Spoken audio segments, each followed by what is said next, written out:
I recently interviewed a top event planner who books hundreds, if not thousands of speakers for events all around the world.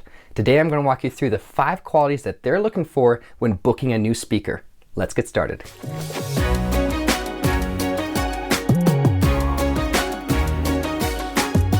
Hi, I'm Jon Cook. I'm the founder of Keynote Content, helping clarify your message, elevate your impact, and change the world for good. And every year, Event Marketer puts out their IT list. It's the list of the top event planners, the top event agencies in the world. And I got a chance to sit down with one of the top event planners on that list and ask them, what are some of the qualities, what are some of the characteristics that you're looking for when booking speakers? More than just, do they have a good message? Do they show up well on stage? Are they easy to work with? Beyond kind of the known qualities, what are some of the lesser known or maybe overlooked qualities that you say, that made me choose this speaker over this other speaker? What are some of those characteristics? And the first thing they mention is that they want somebody who can speak to the change in cultures. Speak to a cultural shift, not just what's trending right now from like what's happening and that's going to be kind of faded out in the next 60, 90 days. Not talking about trends, but where is the industry going from a people perspective? Where is it going from a concept standpoint that you can speak to? Because it's not just about here's a shift in business strategy, here's a shift in approaching revenue, but is how can the speaker really speak to the human side of what's happening in this industry? That is incredibly important for so many different industries right now, saying where are we going on the people side of things? What are people learning and adjusting to that we can speak to as event planners and speakers? The second thing is there really is an emphasis on saying, are you remarkable with your content? Are you remarkable with your story, your process, your framework, how you talk about what's happening in your industry? Because they'd rather have somebody who's remarkable and unknown than somebody who's known and not remarkable. There are highly compensated, highly successful speakers who are showing up to these events and they're giving rousing talks that really have very little substance. It's energetic, it's emotional, people get charged up and they're saying, I really feel like it was more of a sugar rush and not an actual, here's a great, if you could say it was a meal for my audience. There really was not a whole lot to chew on. I want to go with a speaker who's more remarkable, can say, here's something that my audience is going to think about and process and actually create noticeable change or a shift in how they're thinking about things, as opposed to, well, we booked so-and-so and they're highly known, but there really wasn't a lot of substance to their talk. This event planner says, I'd rather have a whole lineup of people that are not that known if I know that it's going to be a remarkable experience for my audience. As a speaker, focus on being remarkable with your content. Is it a powerful process that you're talking about? Is this, here are case studies and a track record and people are saying, I know that you've gotten results, even if you're not known. Are you remarkable? Is there substance in what you're sharing? You will get booked because event planners saying, I see that this was an incredible experience at the previous event and I see that you have substance to your talk.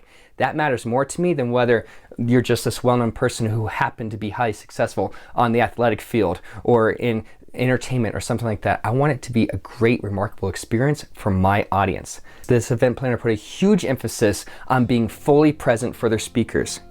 It's not just showing up an hour before you talk.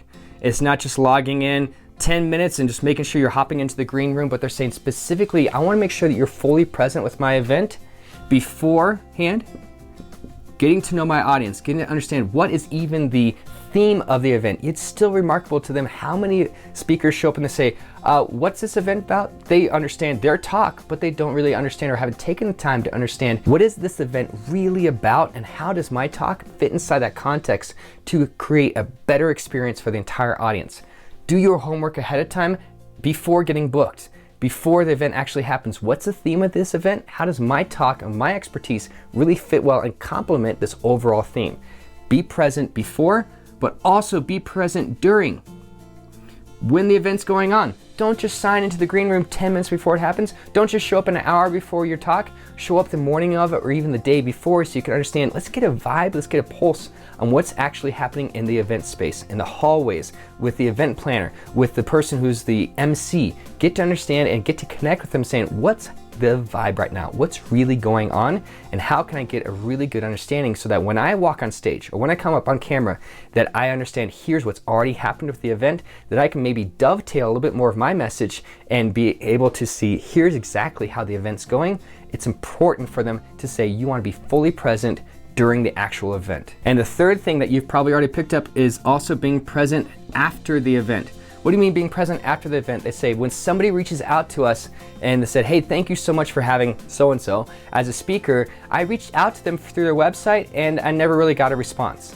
That's still part of being fully present. If you're going to connect with people at the event, actually stick around for the event. Don't just fly out an hour later. Don't just say, hey, I'm signing off of the event. Stick around for the next couple sessions, or actually stay present in your inbox for the next 24, 48 hours afterwards, because people reach out. Show up before, during, and after the event, and it will create a remarkable experience that will reflect well not just on you, but also in the event planner, and they'll say, I made the right choice because they were fully present through the entire experience. And what this event planner made abundantly clear to me is that before 2020, having an audience that was streaming in or watching a recording, that was almost like this addendum, and the speakers didn't have to focus on it. Whereas now, post 2020, they're saying you have to anticipate there's going to be a hybrid audience, that there are going to be people who are going to not be there physically in person, and there are people who are going to watch this recording.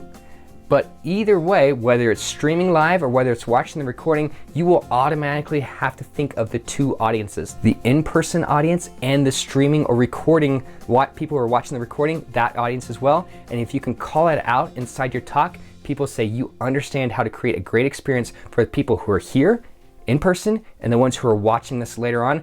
That is the speaker who anticipates, here's what a great experience is across all channels.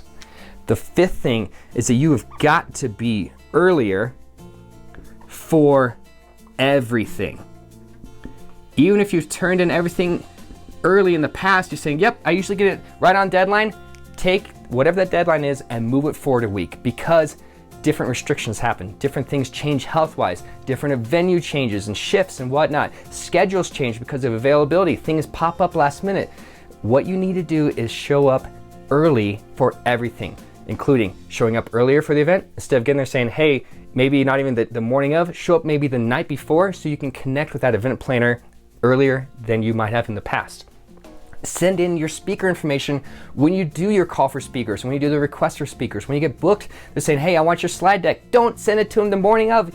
Never should have sent them the morning of anyways. Send it the week before and then don't change it. This event planner said, if you're gonna send something in early, send it earlier than early before. The more you can do that, the more you can really set up event planners to say, this speaker understands that there's this elevated stress and elevated complexities of events now that we maybe didn't have before 2020, and you get it and you make my job so much easier. I'm more likely to book you and recommend you for different events because you're showing up earlier for everything. If you show up with these 5 qualities, you will get booked on more stages as a speaker and make a greater impact with your message. If you love what I shared today, go ahead and hit subscribe. You can give me a thumbs up. You can share your comments and your thoughts. What are your questions? What are the challenges you're facing right now as a speaker? And what I've done over the last 5 years is I've worked with over 900 speakers one-on-one, helping craft their talks, be able to get booked on more stages and make a bigger impact. And I shared my 7 biggest takeaways. I put them together in a video walking you through, here's what I've learned and how it can help you grow your speaker business. So hit play on this next video. We'll see you there.